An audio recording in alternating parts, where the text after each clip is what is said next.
કેશોદ તાલુકા અનુસૂચિત જાતિ સમાજ મહામંત્રી આજરોજ અમે કેશોદ પોલીસ સ્ટેશને કાલવાણી ગામે જે ડૉક્ટર બાબા સાહેબ આંબેડકરની પ્રતિમાને ખંડિત કરવાની ઘટના ઘટી છે એ અનુસંધાને આવ્યા છીએ અને પીઆઈ સાહેબને એફઆઈઆર માટે અરજી આપેલી છે અને સાથે સાથે કાલવાણી ગામના લગભગ 10 થી 12 લોકો પણ છે.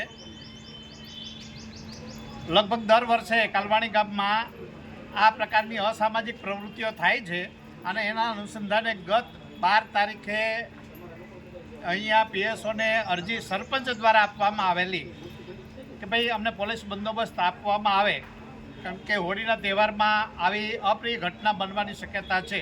છતાં પણ કેશોદ પોલીસ ચોકી તરફથી ખાસ કોઈ બંદોબસ્ત ન હોવાને કારણે અસામાજિક તત્વોએ ગત હોળીની રાત્રે 2 થી 3ની વચ્ચે ડૉક્ટર બાબા સાહેબ આંબેડકરના સ્ટેચ્યુને ખંડિત કરવાનો પ્રયત્ન કર્યો છે અને બાબા સાહેબને જે ફૂલહાર ચડાવેલ હતા એ તોડીને ફેંકી દેવાનો પ્રયત્ન કર્યો છે.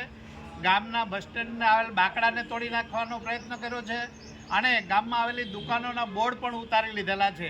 ગામના જાહેર રસ્તાઓમાં વચ્ચે પથ્થર મૂકી આડસ કરવાનો પ્રયત્ન કરેલું છે. આવું અવારનવાર બને છે.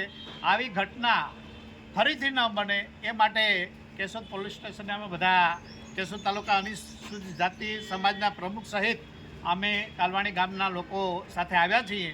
હવેથી આ પ્રકારની કોઈ ઘટના ન બને અને દાખલારૂપ કેશોદ તાલુકા માટે દાખલારૂપ બને એવા પગલાં લેવા માટે અમે સાહેબશ્રીને વિનંતી કરી છે.